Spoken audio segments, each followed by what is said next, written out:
Hello, everyone. Welcome to Miss Parker. Miss Parker. Today, I'm going to be doing a demonstration. Well, I was going to say demonstration. I'm going to be doing some commentary live with Juanita Brown, and she wanted to talk about overcoming addiction. Let me get my salutes out of the way. Salute, Real Vibe. Thank you for coming through. I appreciate you so much. Hey, Coolin, for on your light. Thank you for coming through, Coolin. Hey, Miss Tony King. Thank you for coming through. Hey, Arissa Bay sister. Thank you for coming through. PGM Williams. Thank you for coming through. Salute. Hey, Nina the Diva sis. Thank you for coming through. Hey, M Mac. Thank you so much for coming through. Salute, Blended Healing. Thank you for coming through. There you go, Miss Juanita. I'm going to drop this link again for you to let you come up. I hope everybody had a blessed Thursday. I have. Salute, Shankrod. Thank you for coming through. I've had a blessed Thursday, and we're close to the weekend. And I hope everybody enjoys their weekend that's coming up. And starting this Saturday, I'm going to be doing coffee combo. Thanks to Arissa Bay, who came up with the idea. She suggested that I do this so she can get comfortable with the ladies. You know what I'm saying? And not just the ladies, but the men as well. We wake up on Saturday, we run and get our coffee and try to get our weekend started, whether it's going to be planting, the garden, power washing the house, taking the car for a wash, taking the kids swimming, or just doing anything fun for the weekend. And some of us just getting up and going to work. So I definitely wanted to start that with Arissa, and it's going to be called Coffee Combo on Saturdays. So I'm going to be doing that in the morning. Miss Juanita, I dropped the link for you. Salute, Tiara sis. Salute, Pee Wee. Thank you for coming through. Thank you. Hey, Pink Ivy. Thank you for coming through. Thank you. I'll drop the link for you one more time. Hey, Melanated Jim. Hey, sis. Thank you for coming through. Hello, Lizzie, my love. Thank you for coming through, sis. Hey, Wells. Hey, sister.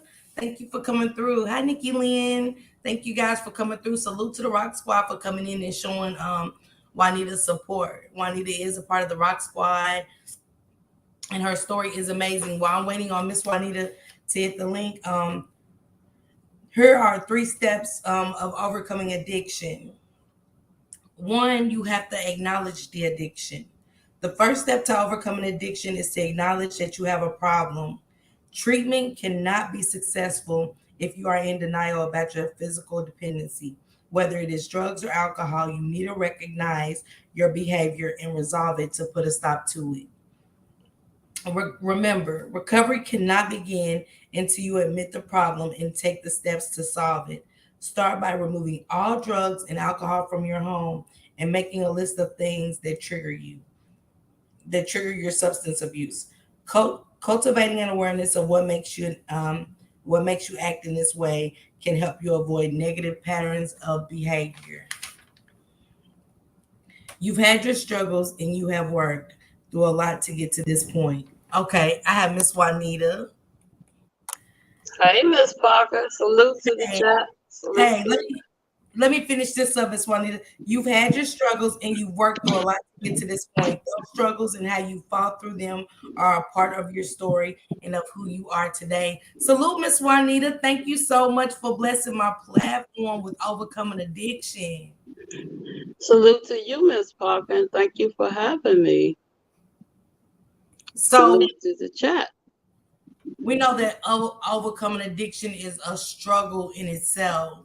And I'm going to let you start with telling us a little bit about your story. Um, ooh, I come from a family, a big family. My dad had 4 before he met my mom. My mom had 4, and then my mom and my dad had 8, and then was 4 after my mom. So I come from a large family. My mom died she passed when I was 5, and the family got split up. Some of us went to different relative houses, mostly on my dad's side. So me, my sister, and my brother stayed with an aunt. And growing up in my aunt's house was like hell. It was pure hell. She was real strict. She was real mean. She wouldn't allow us, which my sister and my brother, to do certain things. But she'll let her kids do it. So it was kind of a rough situation, but because of the fact of what was going on with my dad, um, losing his wife and have all these kids to take care of, I just had to stay put. When I was about 13 or 14 years old, I got molested by my cousin. My cousin molested me on numerous occasions. And I was scared to go to tell my aunt because I know how mean my aunt was. And for one, I didn't think she was going to believe me. I eventually told her, and I was right. She didn't believe me. So I struggled with this as a teen. So finally, I told his sister, and him and his sister got into a big fight. He cut her thumb off. She slammed him in the glass table. So I ran away from home because I knew by the time my aunt got home from work, I was going to get a whooping for that. So, long story short, I ran away from home to try to locate my other sisters and brothers or whatever, try to see where my dad was or whatever. Eventually, we found my dad. He had bought a house. He was working a couple of jobs trying to pull the family back together, which he did. He got mostly all the girls back. The boys, they was kind of like on their own. So I grew up in the house with my sisters and them. Um, Couple of my older sisters, they had addiction um, already at that time. And I used to keep their kids while they go out and be out all night, whatever. I was more like a nerd, a school nerd, because I wanted to go to school. I wanted to do something. I wanted to be something. But as time went past, I seen how boring, you know, trying to be something was. It wasn't no excitement in it. And I wanted to be like my sisters. Like they got to have fun, got to hang out, got to do all kinds of stuff. My sister, the one that I idolized, she was sprung out real bad. She used to sell drugs. She used to do all kinds of stuff. So it was this guy she used to get high with. He used to come past the house, and I used to always wonder why this guy always come past the house. You know, but I knew in my mind what they was doing. So me continue on doing what I needed to do. I tried not to let that, entertain me. But in the back of my mind, I wanted to know what was it all about. So 16, turning 17, I ended up getting pregnant with my first child. My father wasn't cool with that. He was very upset because he saw me doing better with my life opposed to, how my other sisters and them, how they was. And I promised my dad, I was like, I'm gonna do my best. I'm gonna go to school and I'm gonna do this, whatever. Back in those days, we was only, I was only smoking herb. Herb was a little thing I used to do going back and forth to school or whatever. But I took care of my daughter the best way I could, and eventually, somehow, some way, I was getting introduced to other type of drugs, which was, exorcist, boat, whatever. I got caught up smoking boat, whatever, whatever. Couple years down the line, I met my son's father. I had my son. And that's when my addiction took a turn for the worse. Because the same guy that used to come past my father's house to get my sister high, I somehow made a connection with him. Just wondering what was they doing. And little that I known, I was turned out um, into shooting heroin. First time I did it, I kind of liked the high. You know, um, I would still go to school, go to work, do whatever I had to do, but I was using on the side. you know. And I thought I was fooling everybody, but actually I was just fooling myself because everybody else knew something was going on with me.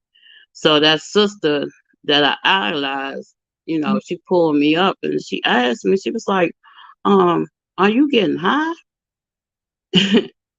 And I was like, I want to be like you. You know what I'm saying? So she was like, I don't want you to do what I do. I don't want you to be like me. And I'm like, why not? You know what I'm saying? She said, because it's not good for you. I was like, well, it seems like it's good for y'all. Y'all having fun, doing whatever. So, she was in her weakest moment where she needed a fix, and I had something. And she did it with me. And she told me, she said, I don't want you doing this no more. And I was telling her, like, well, I don't know how that's going to work because I'm already in it, you know. By the time my son got 3 or 4, I left home. Um, I ran into this guy who was a known hustler, you know. He got me into the game of hustling. And he was telling me how I could make a lot of money and do a lot of things. And I was okay with that because, I was already out there. My father, he kind of put me out saying he want, he couldn't take us being in the house using drugs. So he had all the grandkids while we was running wild. My sister was doing what she was doing. I was doing what I was doing. Um, 5 years in, my sister, she got herself together and she went in treatment. I was still out there doing what I was doing. I still had other sisters that, they was like what you call functional addicts, or so they say, because they kept a house, a job, or whatever, but they were still getting high. Me, I was a known addict on the street because I liked the street life. I was liking what I was doing because I was hustling and I was doing whatever necessary to get me whatever I had to get. Um, I rode with some notorious people. I don't know if y'all know Rayful Evans and Tony Lewis. They was the biggest kingpin back in those days, and I was one of their runners. I ran with that crew. And I saw how vicious they was out there being in the street. So, I adopted that lifestyle. I hooked up with some Jamaicans. Jamaicans taught me how to be a gangster, how to, rep my block, how to stand up and take what I want when I want it. So I got into the life of robbing, stealing, all kinds of stuff that comes with the streets. I did it for a while. Um, then I came across this newfound drug was crack cocaine. When crack came on the scene, I told myself I wasn't gonna get caught up in the crack game. I told myself I was just gonna sell it, make my money, and do what I had to do. But one night I found myself getting high, and I liked the way I felt after I got high. So, uh, me being the hustler that I was, I kept telling myself, I'm working for somebody. I got somebody products. I'm not going to get high till I make this money so I can make sure I give them they cut or whatever it is. So I wouldn't have that over my head. I done it for a good little while until one day I found myself up in a crack house, you know, smoking this dude's stuff up, giving it away. And I only had like $100 something in my pocket to show for what I sold. And I'm sitting here in my head telling myself, I can't leave this house. If I leave this house, I'm gonna get killed. They wasn't playing about their money back in those days. So I had to find a way to try to say, okay, I need to go back and get these products so I can make this man money and give it to him. My time was limited, so I took the $100, went and got me an 8 ball, cut it up, did what I had to do, sold what I could sell to get his money off the top so I could give it back to him. Um, I didn't like the fact that I was working for other people when it came to me pushing products because I know it was a do or die type of game out there. You know, I've seen Jamaicans take people out, right in front of me, and somewhere in the back of my mind, I was like, do I really want to live this type of life or not? But I was already out there. I was already deep in it. And I stayed with it for, you know, close to 12 years. It wasn't until my dad got sick. Uh, my dad had got sick and went to the hospital. Every time I go back to his house, I felt some type of way because I didn't want my kids to see me the way they saw me. But I always took money home to them, always, did what I had to do, but that wasn't enough. So later on down the line, as time was going past, I ended up getting pregnant with my third daughter. By the time I got pregnant with my daughter, um, I went to go get a prenatal checkup. And when I did that, I came to find out I was HIV positive. And that took me for a loop because I ain't understand what it was, what it was about. But my sister had once told me, she was diagnosed with something at the time and I didn't know, but we used the same words. So it's a possibility that, I got it from her because, I wasn't the type of female that was out there turning tricks and doing all that type of stuff. I was true to the hustling game. So I was trying to find a way of how did I get contracted because, you know, it was what it was. When you're out there using drugs and doing everything you doing, you don't think about those circumstances or those consequences or whatever you put yourself in. You got one thing on your mind and that's getting high. And that's what was on my mind. I live to use and I used to live. That was my motto. But like I said, when I got pregnant with my daughter, and I found out this news, I went to go visit my dad. And my dad blatantly told me, he was like, we sick, we got a disease. If we don't get help, one of us gonna die. And those words stayed with me, for a little while. It wasn't until I got locked up and caught a charge. And I never got caught with drugs or anything of any contrabands, anything. I slipped up and got with this dude because he was cashing checks. He was like, Shorty, we y'all been cashing checks for a long time, getting my money, doing this and doing that. You want in on it.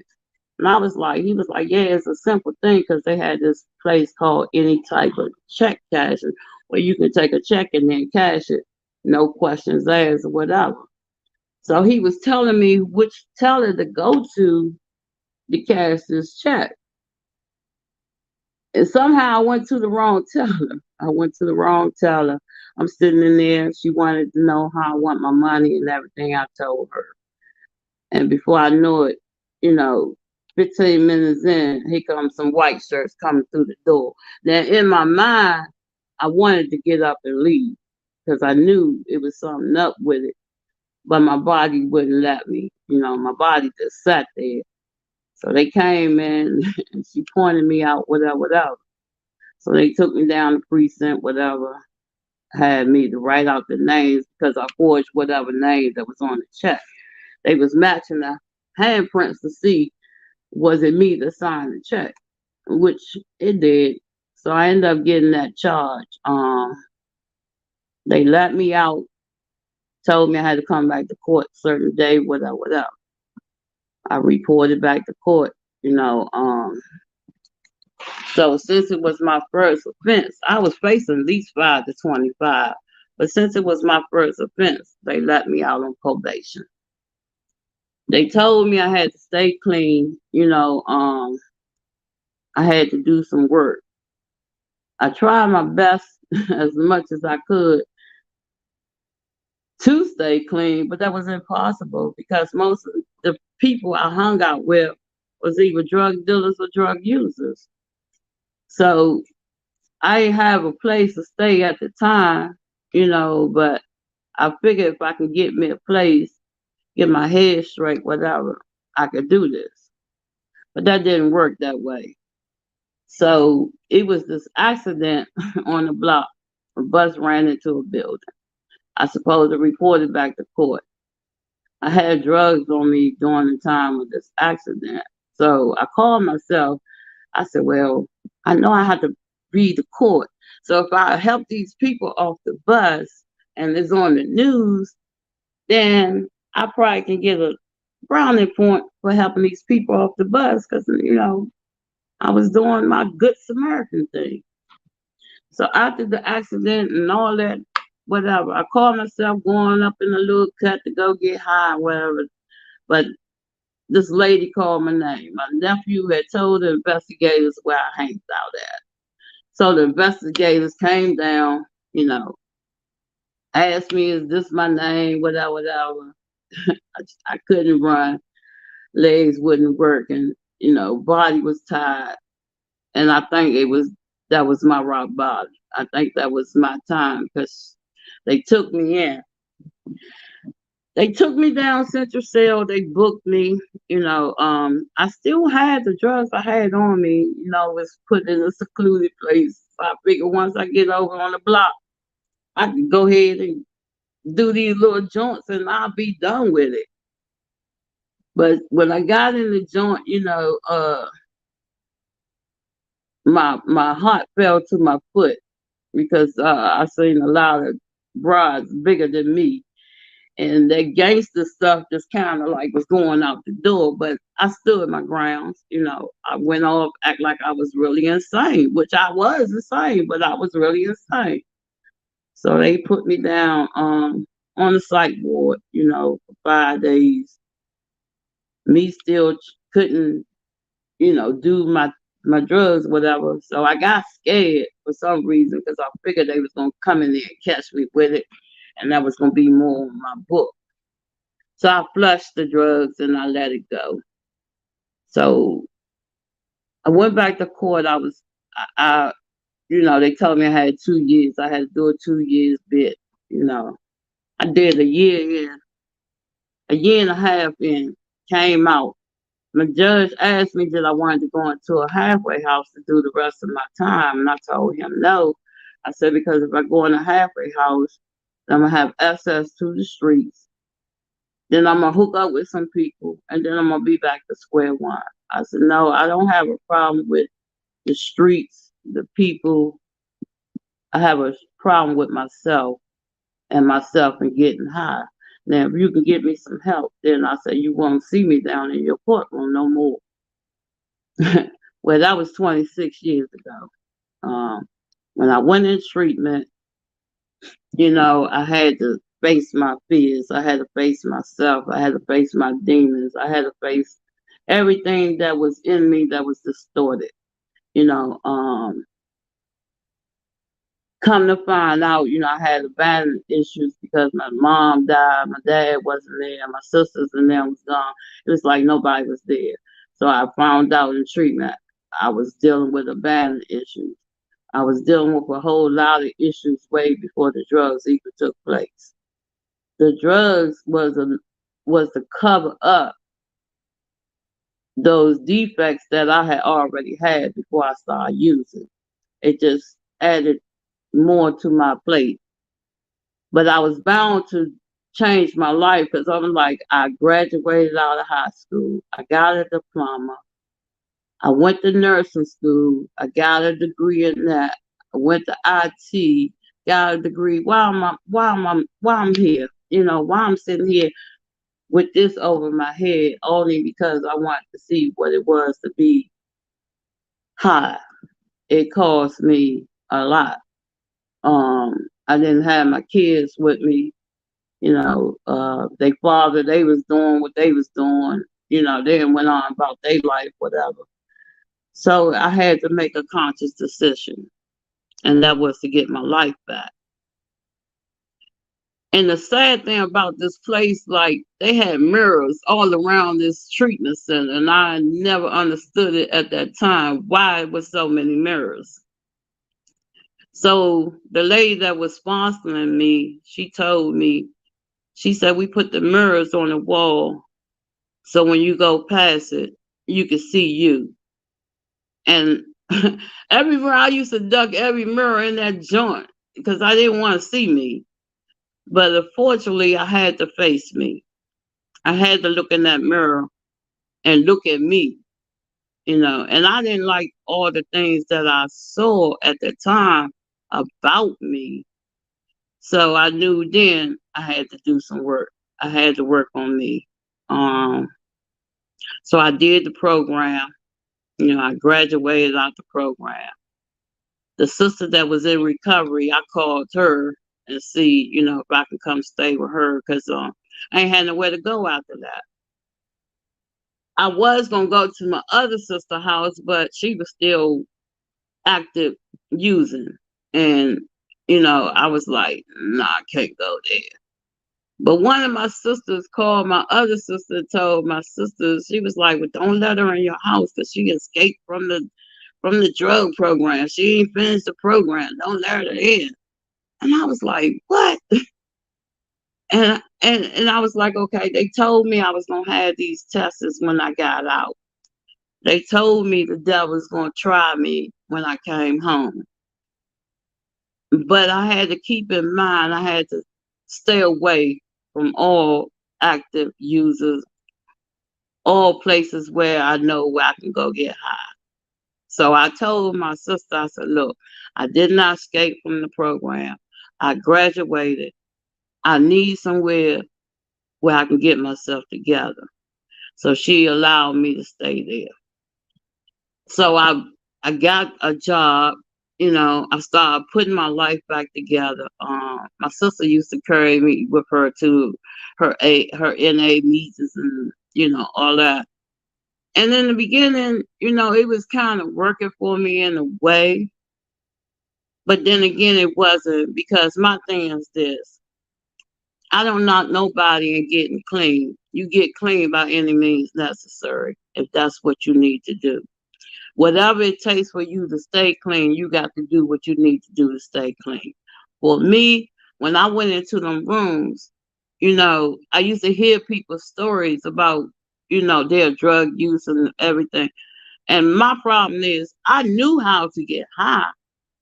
I wanted to know how you not get high, how to stay unhigh, how to stay off drugs, how to do this. It wasn't giving me everything I need for my program. So I I ran across this brother and he was preaching to me in some way.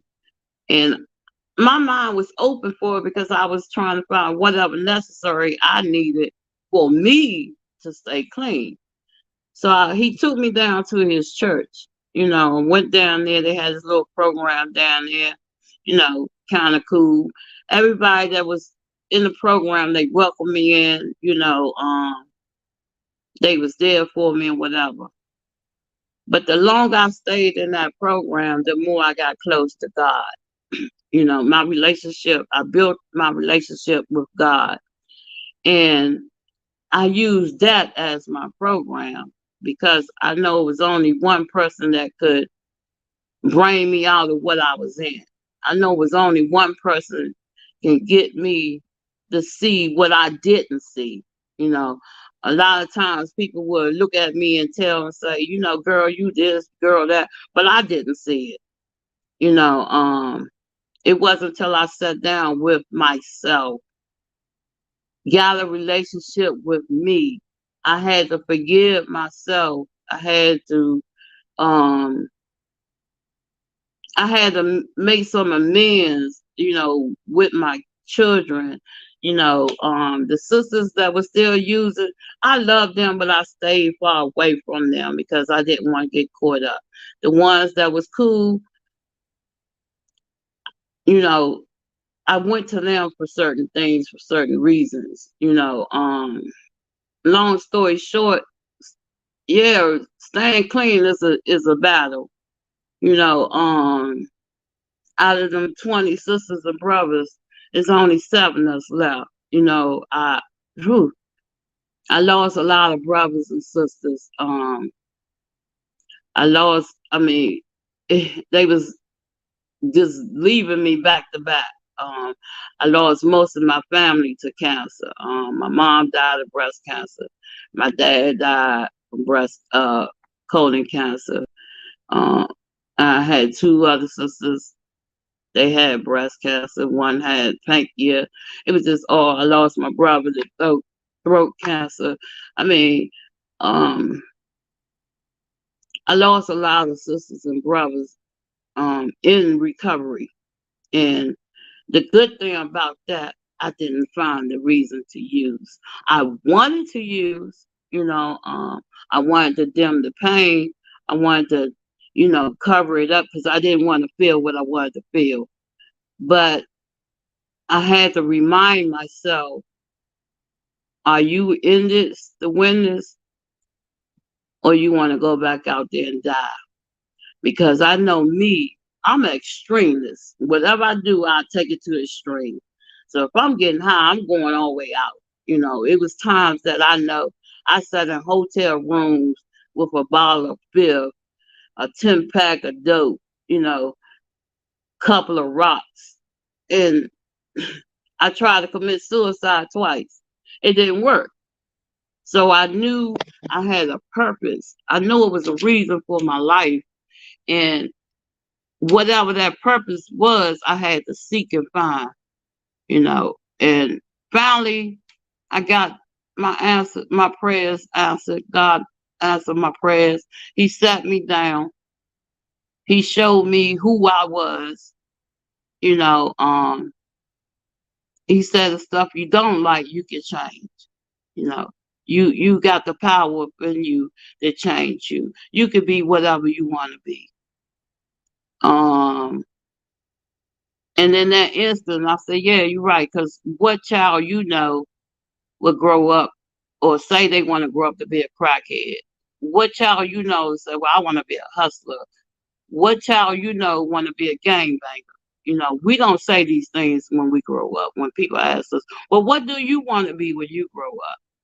A doctor, a lawyer, teacher.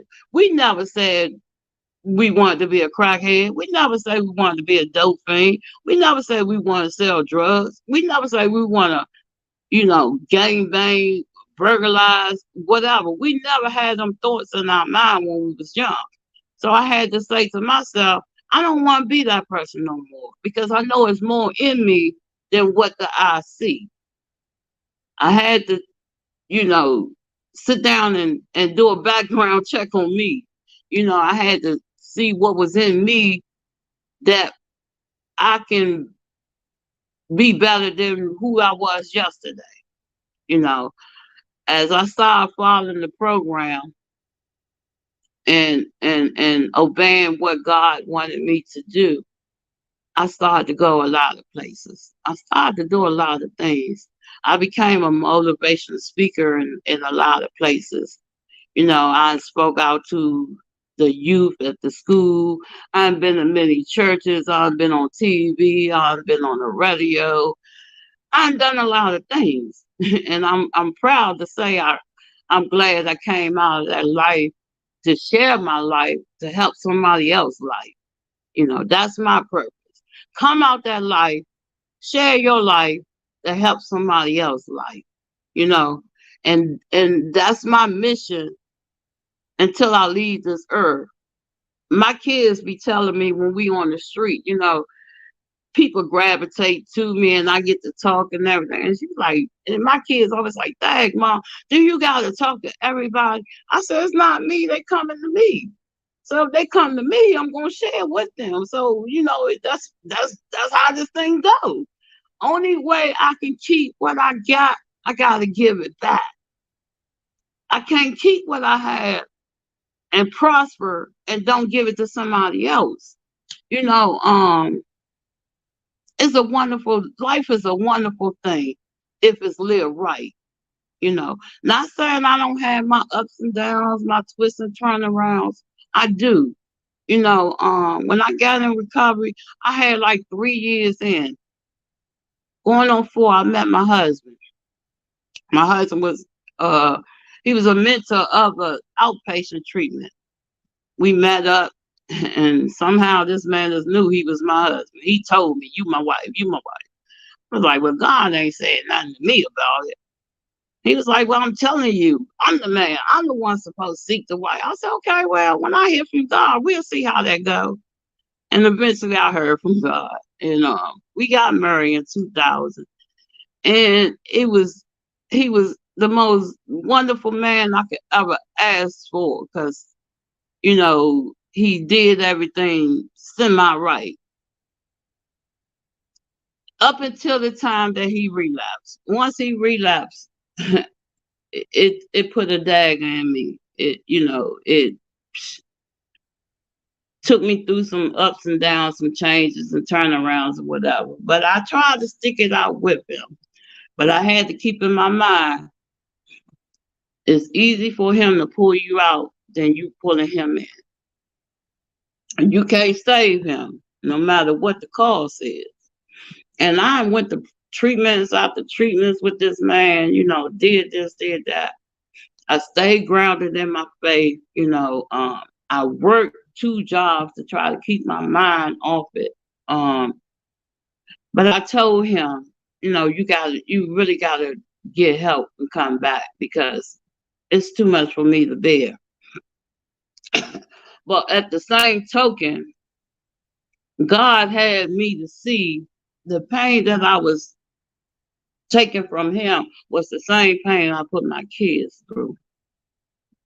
It was the same pain that I put upon my father. I put upon, my aunts and uncles or whatever, whoever that was there praying for me. I felt the same pain they felt when I was out there, and that was an unbelievable pain.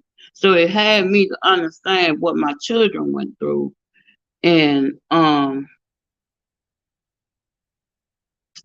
glad God does things in ways that we don't even expect for Him to do, because I had a heart to heart conversation with my kids. I sat down to hear their side of the story. I sat down, and as hard as it was for me, excuse me, to hear them crying out in pain, we came to a conclusion. We came together as mother and daughter, mother and child. You know, we connected heart to heart. So I understood what I took them through. And I had to allow them to go through their process to get to where they need to be in order for us to have that bond, to have that relationship like I always wanted. Um, Today, nothing can take me away from my kids. My children mean everything to me. My children been there for me. We recovered together. They helped me stay straight. As far as their husband concerned, I had to let him go because it was the devil. He was he was a good guy. He was a great dad, but he just couldn't keep it clean. He just couldn't keep himself together. So in 2006, I knew my marriage was over. I knew it was done. It was sad to say, but I had to go down there and get them walking papers and do what I had to do. 2 years after he got himself clean, 2 years after he got himself together, 2 years after he said it was all done, he passed. He had blood on the brain, because it was too late. It was too late for him, and I had to go through that. I sat through that pain. You know, um, it was what it was, but I didn't let it stop me. I kept on moving and grooving, doing what I need to do to take care of Juanita. You know, I took them 2 years to work on myself, you know, doing what I knew was what was best. And then here comes my second husband, he comes in the picture. And he was a little rough around the edges. But after I told him my story, or half of my story, he was able to relate. Um, he was understandable. He was more caring, affectionate, and 13 years together ain't bad. We go through our ups and downs, and whatever the case might be. But getting back on me, Juanita, um, I know today I can't do the things I used to do. I stay true to who I am. I stay grounded. When I feel like I want to do something that's crazy, I'll pick up the phone. I call somebody.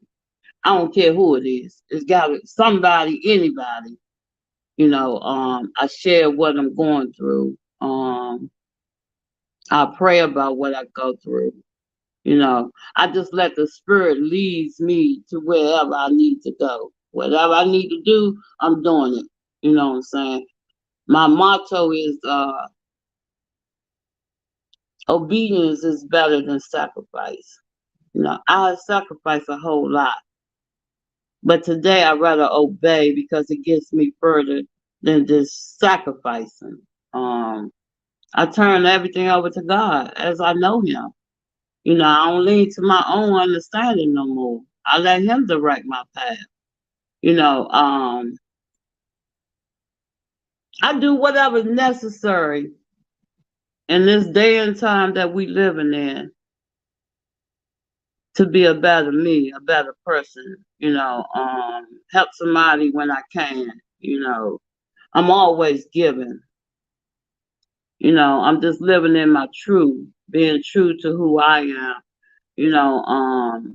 Exploring this thing called life. I retired in December last year for working on my job for 30 plus years. I worked that job in addiction. I worked it coming in recovery. So, the people was, they didn't want me to go. As soon as I left, they lost the contract. So we know who was holding the store down. I worked on a military base and them people respected me. They showed me love, they showed me care. But then I had some haters, they was hating, which they gonna always hate. But every time I see somebody hating on me, I just keep it moving. That's my motivation. I don't let the he say, she say get under my skin.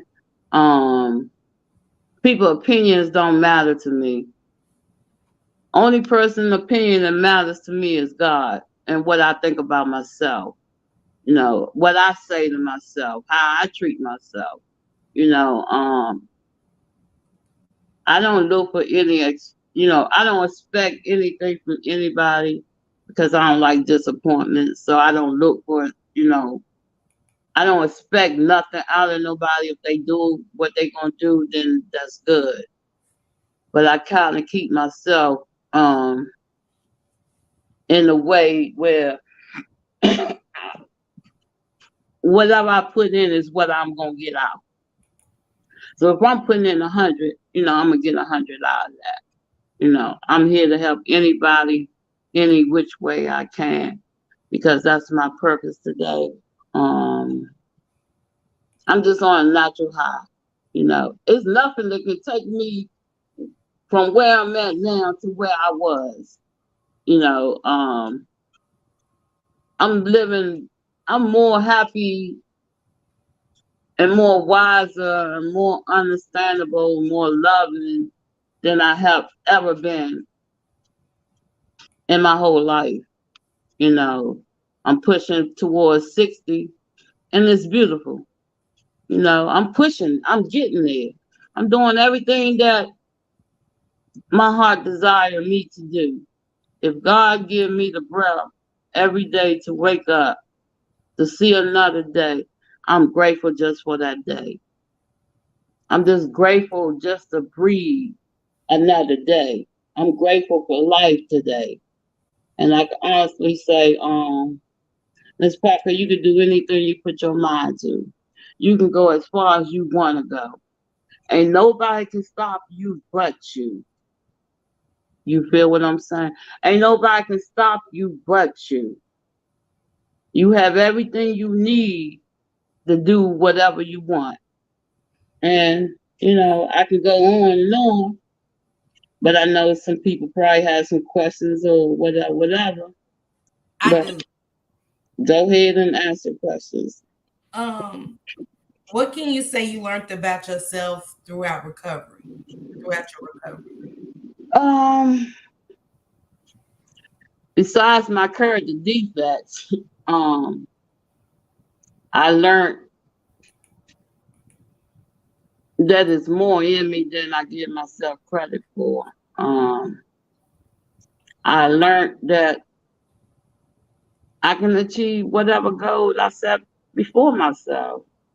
I learned I could be loving. I learned that I have a bigger heart, a bigger heart than what I thought I had. Um,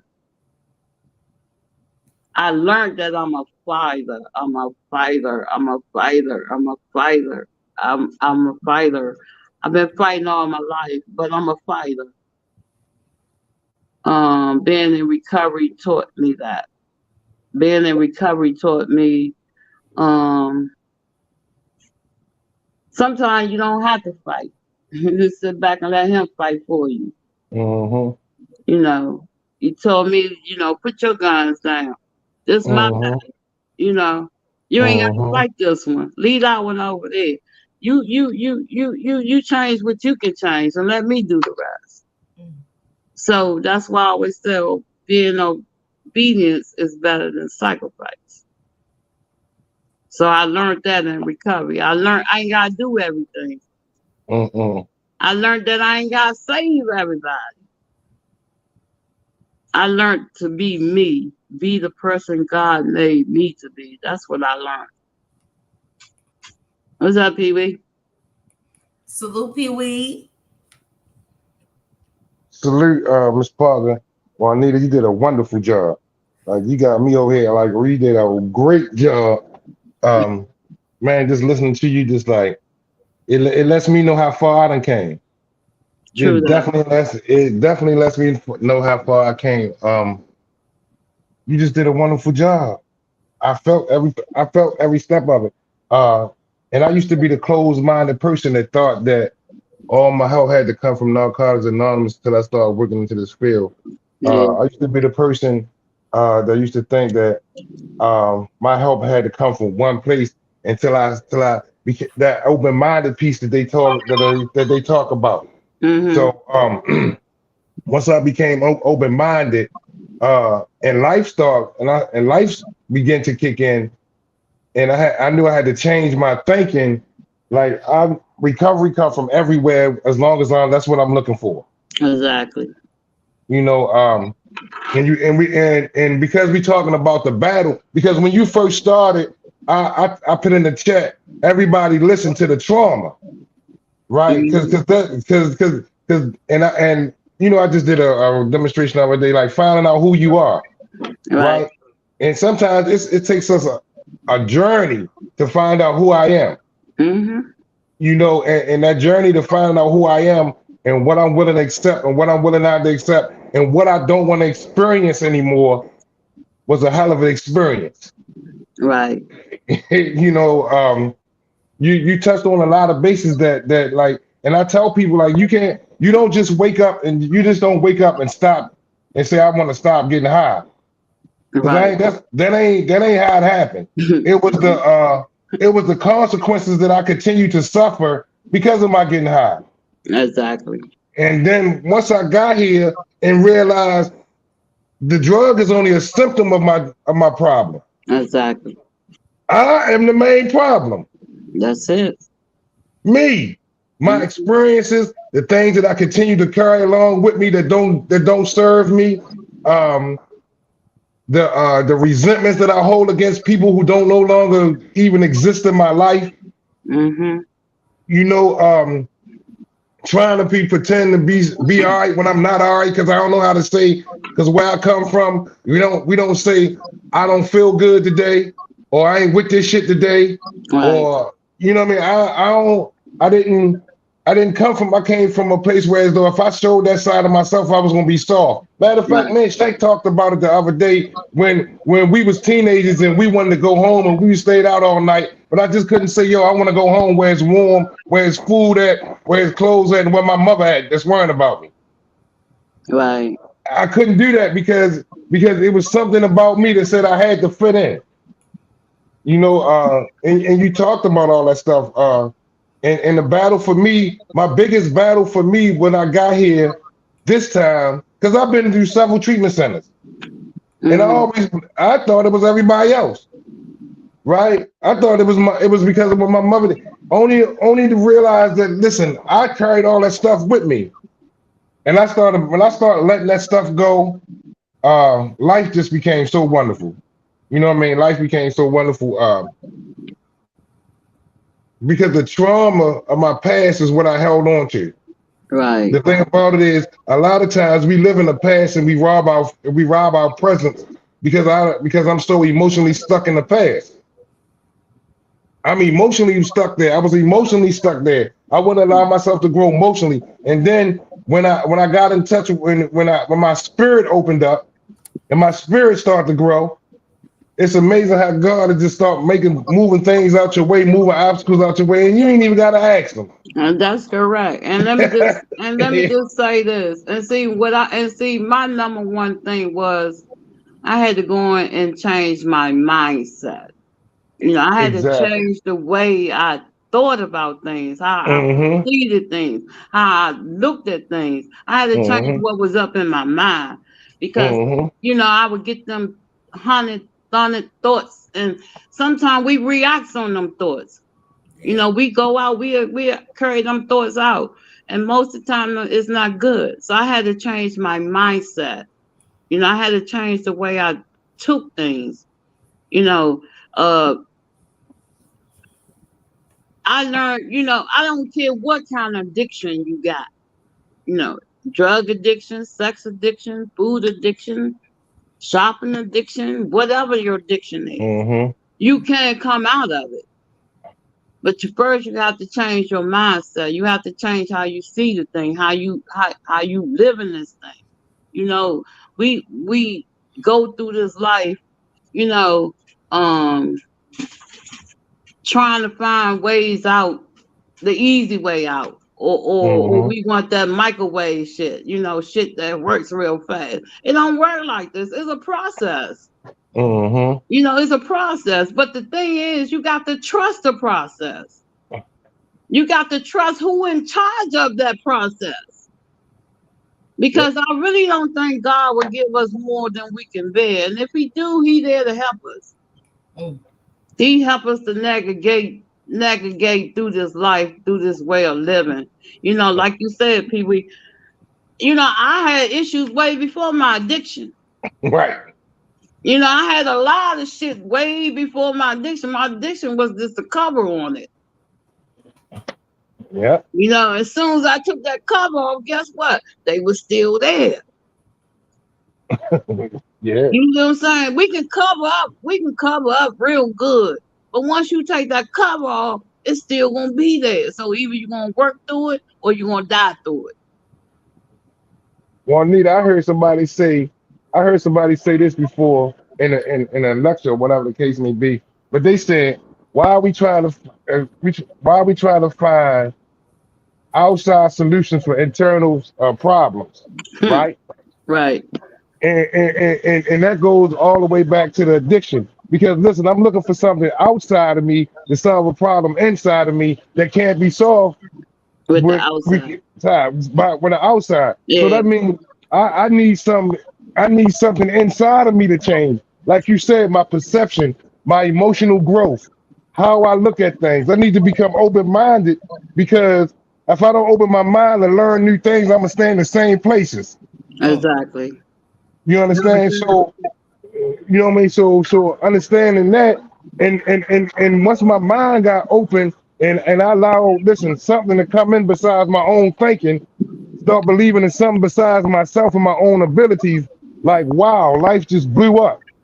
You know, sometimes we need to go, because I wouldn't change nothing about my process, even the addiction part, because the Exactly. addiction part, even the addiction part is what made me the person that I am today.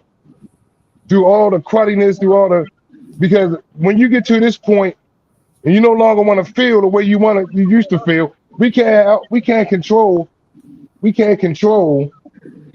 life situations, but I can Nope. control how I look at life situations. You know what I Mm-hmm. mean? And I used to say this when I would lead groups.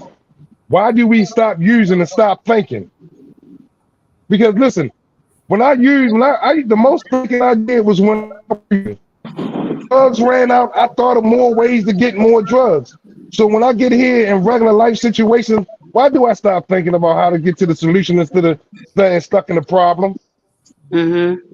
You know what I mean? So I learned how to get out the problem and get into the solution. You know what I mean? Because the problem ain't gonna go nowhere if we ain't got no solutions for it, or don't try to find a solution for it. But sometimes I need to ask God, listen, God, I don't know how to solve this problem. Somebody help me. And he'll Exactly. send somebody to help me. It's like he Johnny on the spot. It might Mm-hmm. not come, you know what I mean? So we saying these things, like you said, I'm happy as shit most of the time. I'm happy than a motherfucker. I'm happy like kids on ice cream day. You Mm-hmm. know what I mean? All most of the time. I'm Mm-hmm. all right. I'm content. I never had this feeling in addiction, in active addiction. So you know what I mean? And the battle is getting to this place and staying here. You know what I mean? Getting to a place in your life where as though you comfortable. Like I just had to start learning how to enjoy the stuff that I had versus trying to get more. Right. You know what I mean? I'm Wait, blessed. yeah, Yeah. stay right there for a second. I'm gonna come to you and ask you the same question. Miss Juanita, what steps do you take to strengthen your recovery? Prayer. Yeah. I pray. I pray about everything. I'm one praying woman. Um, I pray. I try to be nice to everybody I meet. I try to be kind to everybody I meet because I don't know who might be there when I need them. Um, I stay true to myself. I don't lie to me no more. Um, and I walk by faith. Basically, that's it. Pee Wee, what steps do you take to strengthen your recovery? Uh, First of all, I pray. I talk to God like I talk to y'all. That's how I talk to my God. I talk to Mm, him exactly how I talk to y'all. Like, God, listen, what's going on? I don't know what's going on. I need yeah, some help. yeah, yeah. Straight like that. Straight like that. That's how I talk to God. I don't get on my knees. I could be in the car. I could be in the bathroom, whatever. I talk to God. And when I talk to him, he give me answers. Right? And because listen, I talk to him and I meditate. Because listen, I don't even turn the radio on in my car most of the time. Because that's me and God time. I'm riding with God. I'm letting him take the Sit, wheel. sit, sit. You know what I'm saying? I don't so that's one I pray, right? Second of all, I'm willing to help anybody that wants some help. Yeah. I like listen, if you want some help, you ain't even gotta want it, right? But if you come to me and you have a desire to want to do something better with your life, I'm gonna help you. Right. And I have noticed that the more I help, the more God gives me. Right. The third thing I do, I stay in position. I just, I don't go around people, places, and things that will disrupt my recovery, that'll distort my thoughts, that that'll make me think that it's all right to go back to using. You know what I mean? Do I have some vices? Yeah, I smoke cigarettes. Uh, and some 9 out of 10 sometimes when I'm fit, I do shopping therapy. You know what I mean? That's one for me. I like to go to the mall. And the thing about it is, You might think I ain't just shopping for myself. I'm shopping for everybody. I don't care. I just want to be in the mall somewhere. That's where I find some serenity sometimes. And and the thing about it is, it ain't hurting me because all my bills paid. You know what I mean? Uh, I'm taking care of all my responsibilities, so it's not hurting me because God has gave me that much. You know what I mean? Y'all know how I work, so I'm long as God give me breath and get up. See, the thing about it is, what for my God, understanding my God is, once He wake me up in the morning, that's all He had to do. That's all He had to do. Because listen, the rest of the day is I'm going to do what I'm supposed to do. You know what I mean? And that's all I do. Do I still attend Narcotics Anonymous meetings? Yes, I do. Do I attend them as much every day, all day? No, I don't. I might go to a narcotics meeting once or twice a week, right? Because everybody that's around me is a testimony to recovery. From getting on here with you, Miss Parker, to listening to Juanita, to talking to me and my coworker was just having a meeting before before I got on here. We was talking about the thinking and the thing, how we reflect back on where we were and where I reflect on back from where I was a cruddy, little dirty crackhead peewee to where I am to be comfortable and thorough and happy with my life. I reflect on that all the time because I remember being stuck. You know what I mean? So that's what I do for my recovery on a daily basis. Like, and I pray every day. I say, my shortest prayer is, God, thank you for waking me up today. That's my shortest prayer. Pee Wee, you and Juanita have a question. MX said, I hear of it often. Do you believe it's a good idea for two recovering addicts to be in a romantic relationship? Okay, let me just say this. They always tell you not to get in a relationship in your first year of recovery, and I can Mhm. understand why. Because you still toxic, you still got some stuff going on, so that could be traumatic. But I'm gonna say,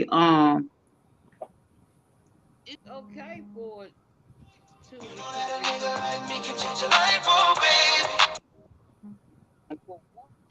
it all depends on the mindset of the person. It all Mhm. depends on, where that person at. If y'all able to come together to agree to disagree without all that toxic behavior. If y'all Mhm. free and both of y'all in church, both of y'all praying, doing whatever necessary to do the work to stay clean, it's possible. I've seen it happen. Matter of fact, I am in one. You know, Mhm. you know, he came from a background, but he got himself clean. You know what I'm saying? That it lasted for 13 years. So yes, it's possible it can happen, but like I said, person gotta be right. Yeah, on my end, like, and Juanita said it, like they tell us don't get in a relationship for the first year because emotionally and mentally we don't know how to handle a relationship in that first Correct. year because you don't even know who you are. Once again, finding out who you are, you don't know who you are. So who you Right. In introducing that to first another year. person? Yeah, in that first year, you don't know who you are. So who you introducing to the same person that you brought in with you, that toxic person, like she said, that was because they used to say like two dead batteries can't start an engine. You know what I mean? So like, what do we like? And I really took that advice this time. I really took that advice this time when I came in recovery. I didn't get in a relationship for the first year, and they ain't say don't have sex, don't communicate with the opposite sex. They said don't get in a relationship, and I was honest. I don't want to get. Matter of fact, my first 6 months in my recovery process this time, I didn't even look at a woman. I didn't want to look at it because listen, I knew that I was jacked up. I knew I was jacked up. I knew I was busted, so I didn't get in a relationship until I started to discuss. First of all, both you don't even know what you want from a relationship in your first year because you don't know what to expect because you don't even know how to be in a relationship. You don't even have a relationship with yourself. So how can I have a relationship with somebody else? Only relationship I had coming from coming from addiction was the relationship that I had with the drug. That was it. You know what I mean? The drug was my girl.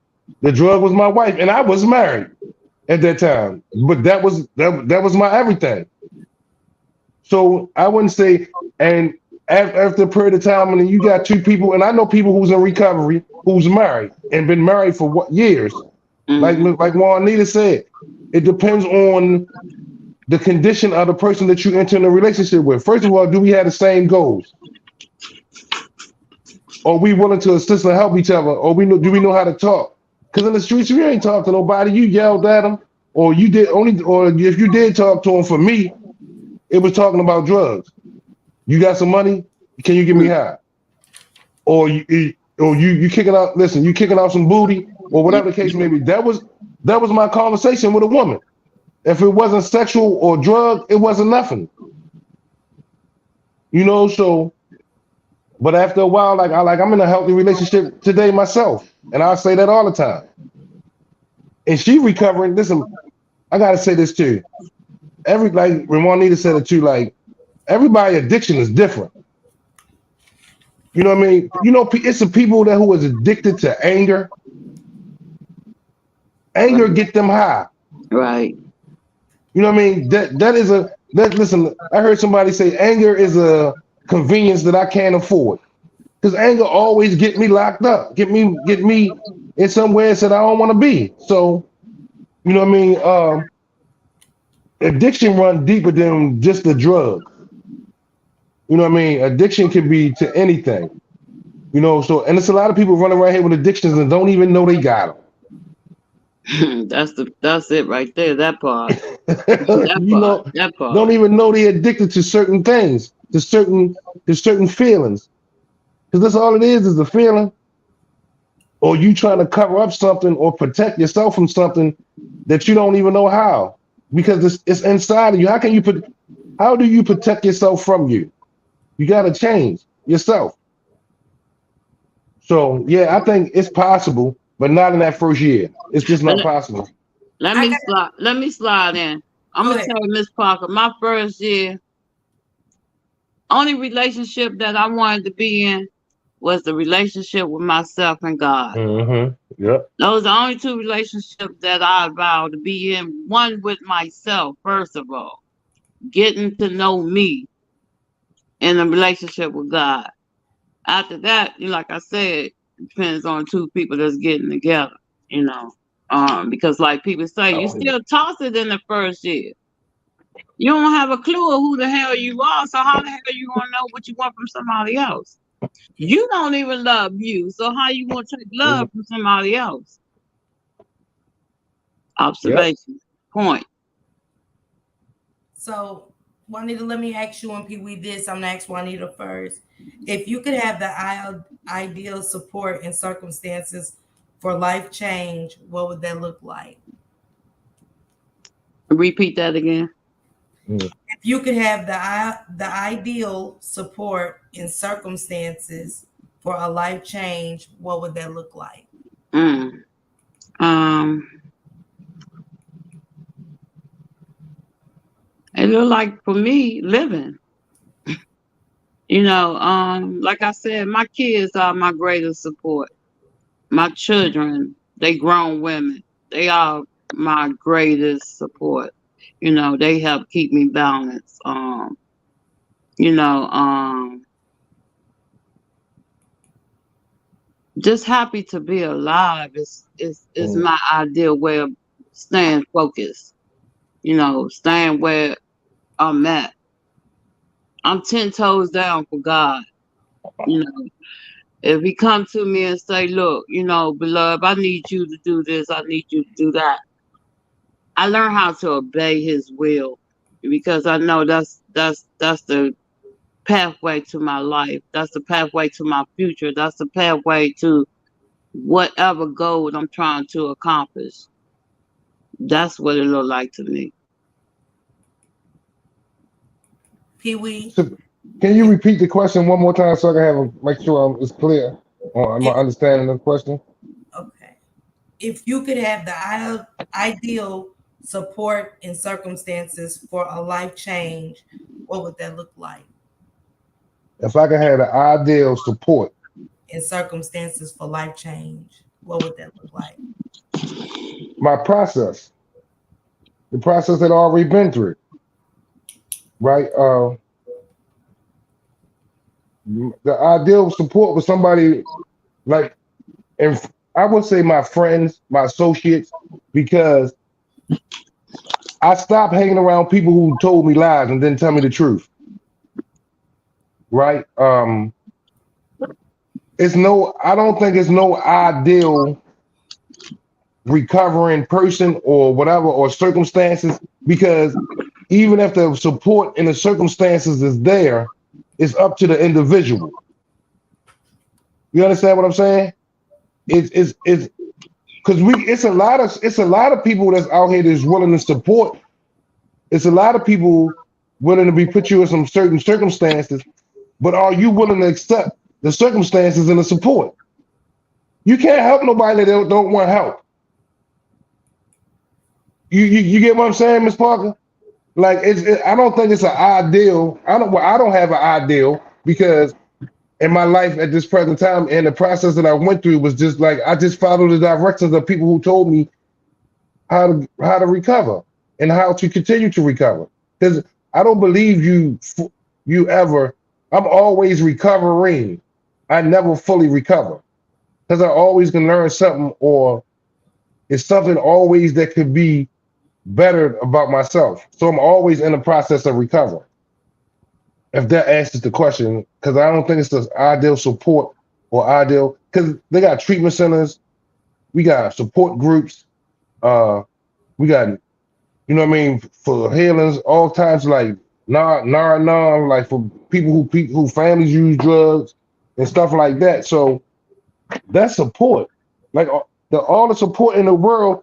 And how many times you had all the support in the world and you still went back, Daryl, Pee Wee, went back and and used drugs again. So I don't think it's an ideal. My ideal was just my process and my present process. Everything I surround myself has got to do with my recovery. Everything that I do got to do with my process. So yep, that's how I answer the question. I hope. And And I got two more. Go ahead, Miss Juanita. also, Pee Wee, that's a great view of things. Because also for me, I have to keep. I don't keep the pain front center, but I remember the trauma. Right. Remember all the hell that I went through to get to where I'm at now. I got grazed by a gun twice. I got stabbed about 12 times. Got stabbed in the head. Knife broke off. They had to cut my skull. So I keep, all the hell Mm-hmm. I went through. Like, why would I go through all this hell and go back to it? Something ain't right with that picture. I Right. just came out of hell. God just brought me through hell. Do you think I want to go back to hell? Mm-mm. Like, every day is a living hell in this world. But I thank God the hell ain't in me. Right. But one, I ain't out there on no destruction path. I'm not, you know, my grandmother used to call us damaged good. She said, you good, but you just damaged. Mm-hmm. And that couldn't be further from the truth. We all deal with something, some shape, form, or fashion. It's what we're gonna do about it. How we go about taking care of that. Mm-hmm. Me, I want to be better than the person I was yesterday. I'm not trying to be better than nobody else. I'm trying to be better for me. Cause I know if I'm better, everything around me gonna be better. We better. Yep. See, I get the preaching there, but that's how I see things. I see it. Yeah. I see it with a naked eye. Like, come on, girl, why would you? I talk to myself daily. You know what I'm saying? Girl, why would you go over there? You know damn well. Nah, I ain't going over there. Ain't no sense in it. Come on, you want to hang out? Nah, I don't hang out with folks like that's gonna get me in trouble. I ain't trying to go back to jail. I ain't trying to sit in no treatment home. I ain't trying to. It's only one place left for me, and that's death. I ain't trying to go there yet either, unless God, Mm-mm. if it's His will, then it's His will. But I'm doing all the necessary things I need to do to stay on this side of the fence. Let me put it that way. Well, Miss Juanita, I just want you to know you're valued, you got this, and that you are not alone. Also, to Pee Wee, you're valued, you got this, and you're not alone. And to anybody else that's recovering from any kind of addiction, Miss Jamie, congratulations to you on your 8-year recovery. In August, it'll be one whole All year right. for me. So Congratulations. I'm blessed beyond imagination with that. And before y'all go, when we get out of here, I just want to say some keys to recovery. Find hope. It's often been said that recovery emerges from hope. So finding a sense of hope is often the first key to recovery. Two, ask for help. Three, Mm-hmm. get informed. Four, get engaged in treatment. Five, seek support. Six, develop a plan. It's a must that you develop a plan. Seven, take action. Eight, reconnect with life. Nine, you have to stick with it. 10, help others. And also, here's some ways to support a loved one. Learn about addiction and recovery. There are still many harmful stigmas and stereotypes that prevent countless people from seeking help and achieving sobriety. Offer substance for free. Vocalize your support. Listen to them. Be patient. Reduce stress. Be an example and set healthy boundaries. Anything else, Pee Wee and Juanita, before we get out of here? Yeah, I wanna say this, reading this. Okay, discern your assets may seem a little difficult. Perhaps it's because of our faults and the way we see it. However, when you acknowledge your strength, it's a key to grow. You have to remember yesterday. What did you do to make somebody proud? What behavior did you feel to please others? Sometimes you have to take pen to the paper and write down the details, earn out what's positive actions that you take. It will help to recognize who you are on a broader level. Um, there is no mystery to this thing. It's far less difficult than most of us may think, but it's far more rewarding.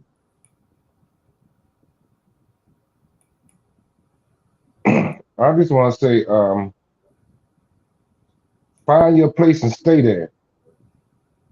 Get find your position and stay in position. Because they told me if I stay in position, I'm gonna get everything that I supposed to have.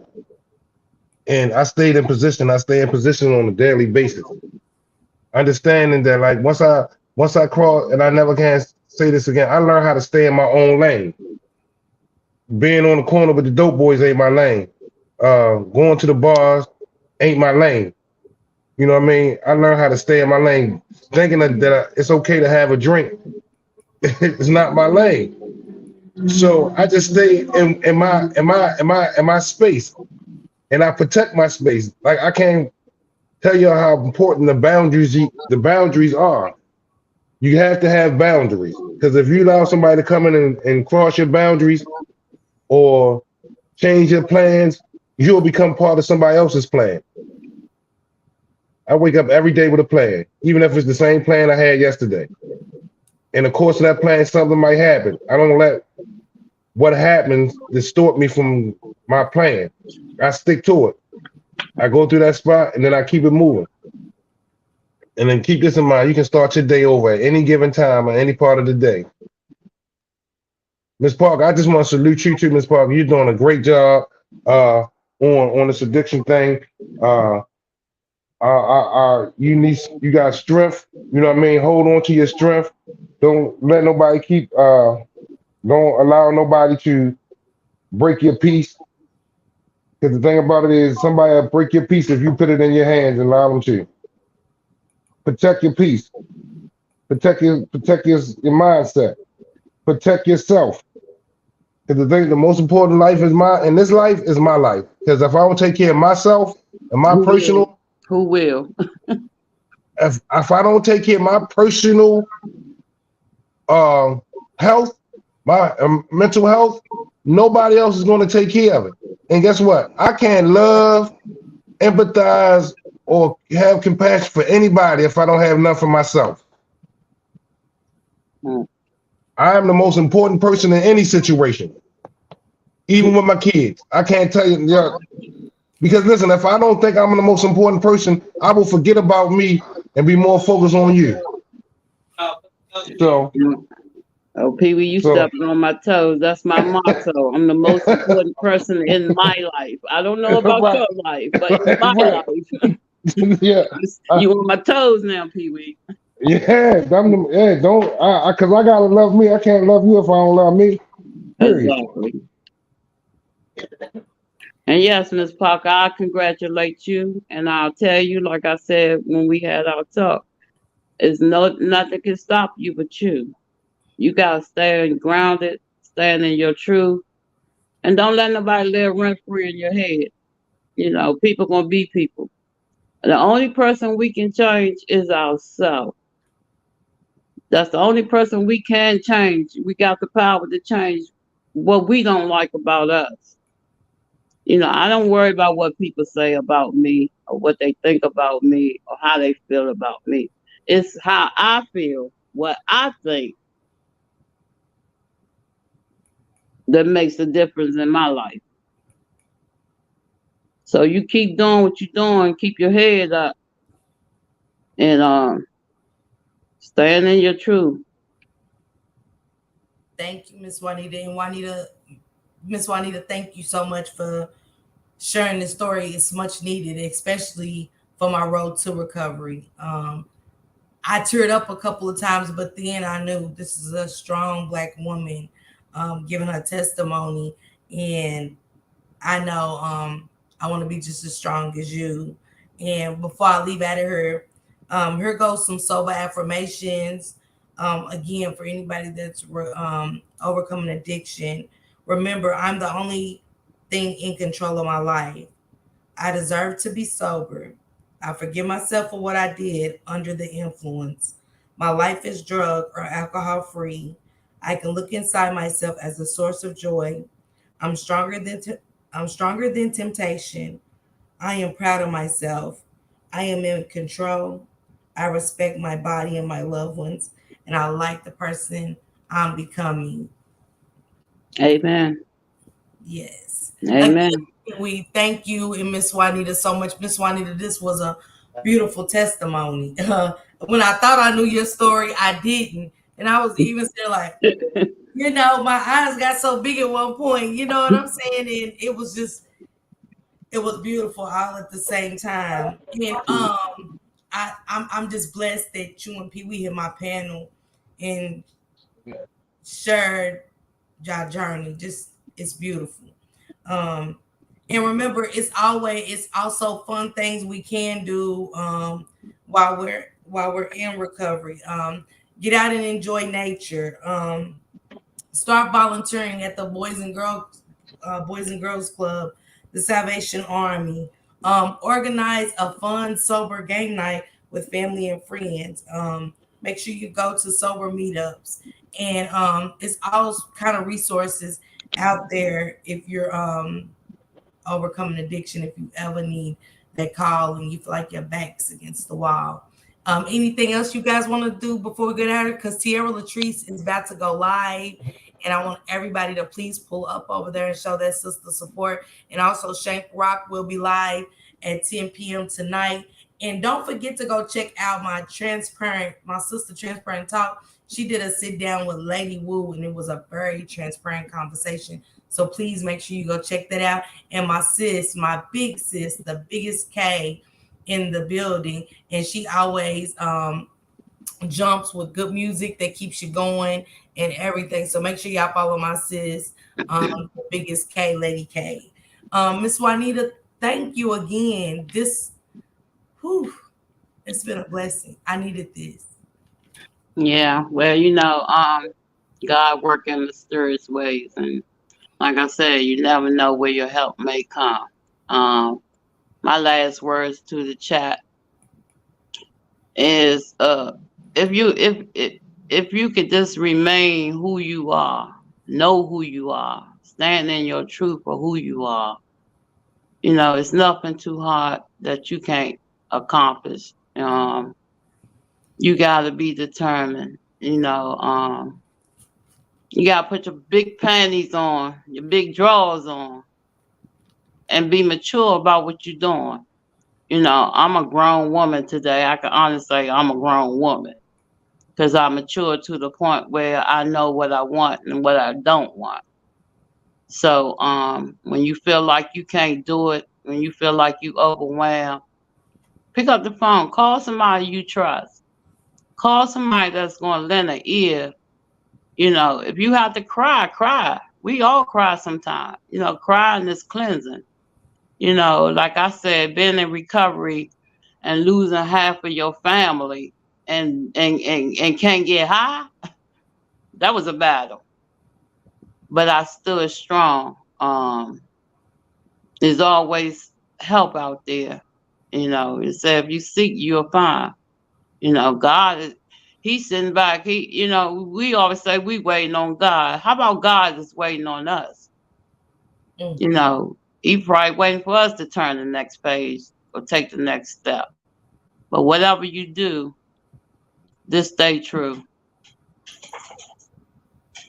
Mm. Thank you so much, Miss Juanita. It has been a blessing. I enjoyed tonight.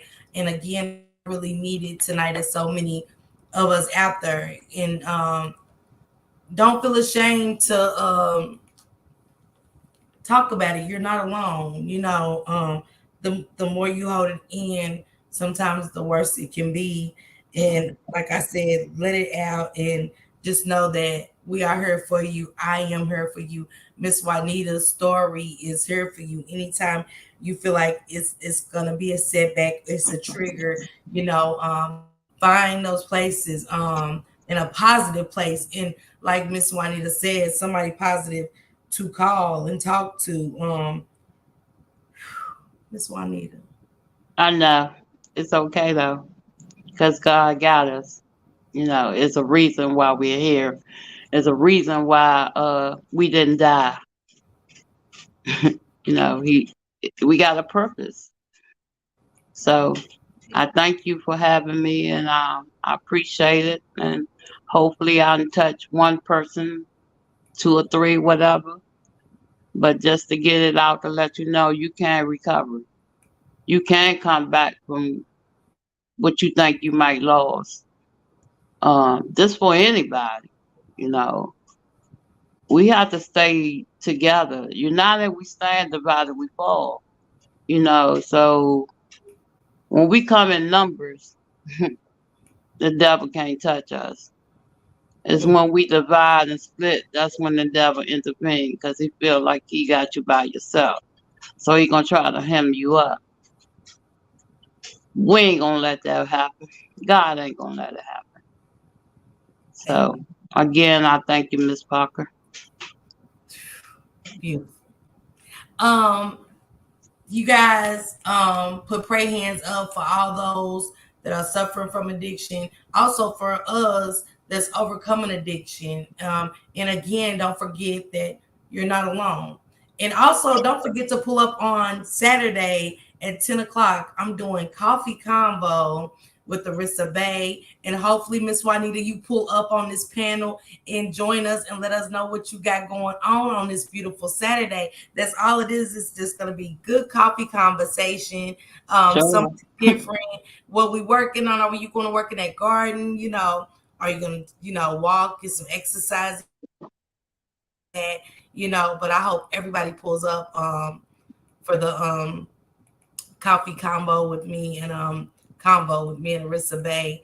And again, thank you so much. And go over there and follow the Tierra Latrice show. She's great to go live.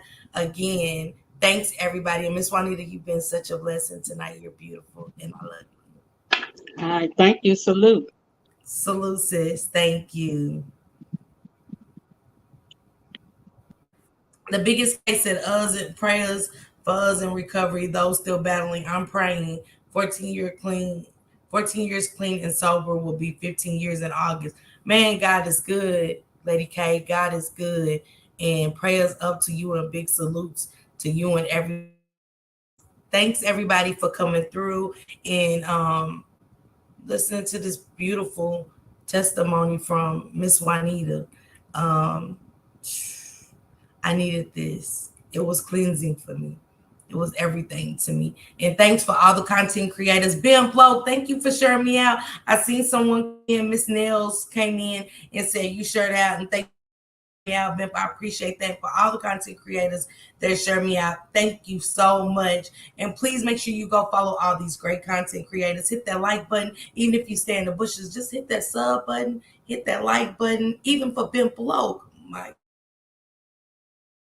I'm saying it gets a little vest, and I mean a vest when you go up in there because everything goes down in the trenches. But Ben is super cool, and I appreciate him for sharing me out. And to my sister Transparent Talk and the Lady K and Well Runs Black. Thanks my Memphis family for pulling up. Thank you to my Rock Squad family